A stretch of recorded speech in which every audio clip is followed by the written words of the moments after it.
Yang terhormat Ketua DPD KMPI beserta jajarannya, para dewan juri dan para hadirin yang termulia. Salam sejahtera dan salam sehat bagi kita semua. Ya Ahobu. Mengawali pidato ini, saya mengajak kita bersama untuk mengaturkan puji dan syukur kepada Tuhan Yang Maha Kuasa, sehingga pada kesempatan ini kita dapat bertemu dalam rangka lomba pidato Hari Sumpah Pemuda yang dilaksanakan oleh KMPI Kota Gunung Sitoli. Mengawali pidato ini, tema yang sudah ditentukan yaitu Pemuda Tolak Golput.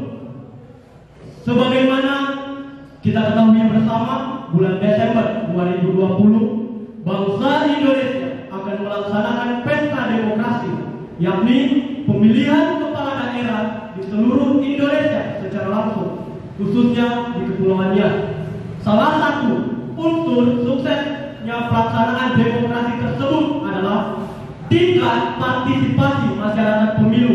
Artinya, setiap warga negara menjadi lokomotif dalam setiap mekanisme demokrasi, sebagaimana diamanatkan dalam Undang-Undang Nomor 39 Tahun 1999 Pasal 43 Ayat 1 berbunyi, setiap warga negara punya hak untuk dipilih dan memilih dalam pemilu berdasarkan persamaan melalui pemungutan suara yang bebas, umum, rahasia, jujur dan adil sesuai dengan ketentuan peraturan perundang-undangan dan pasal 23 Undang-Undang tentang hak ayat 1 berbunyi mengenai hak bebas untuk memilih dan mempunyai keyakinan politiknya.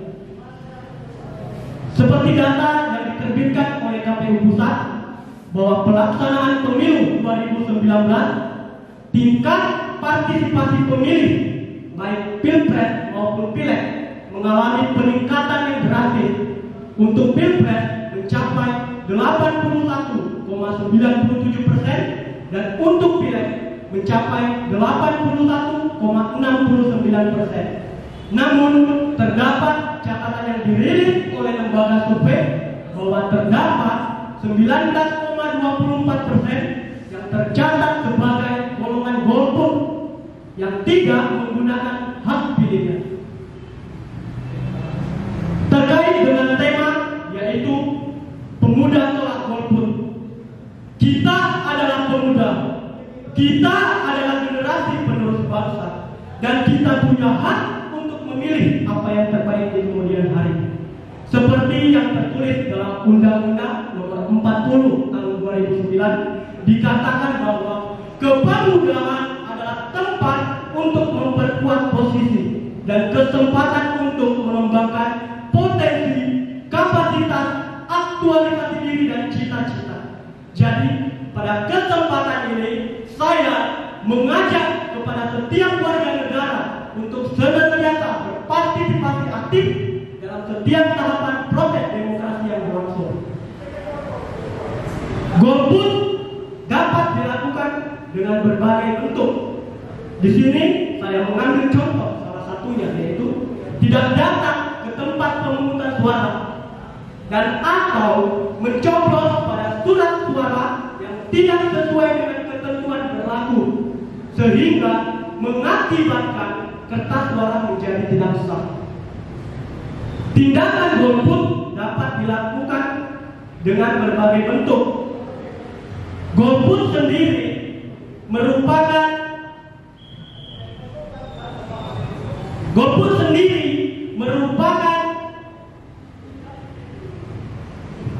salah satu bentuk ketidakpedulian kita terhadap bangsa dan negara. Mengapa? Karena setiap warga negara punya hak pilih yang sudah diberikan oleh konstitusi. Namun hal ini tidak digunakan. Padahal setiap hak suara dapat menentukan masa depan bangsa, negara, dan daerah yang kita cintai. Terkait dengan kondisi saat ini yang kita hadapi bersama, dengan adanya pandemi COVID-19, khususnya pelaksanaan pemungutan suara, kita harapkan dapat berjalan dengan baik dengan tetap memperhatikan ketentuan protokol kesehatan, yakni memakai masker, menjaga jarak, dan mencuci tangan, sehingga tidak menjadi kluster baru penyebaran COVID-19. Demikian pidato yang saya sampaikan. Akhir kata, saya ucapkan banyak terima kasih. Semoga Tuhan senantiasa memberkati kita semua. Yahoo! Salam pemuda.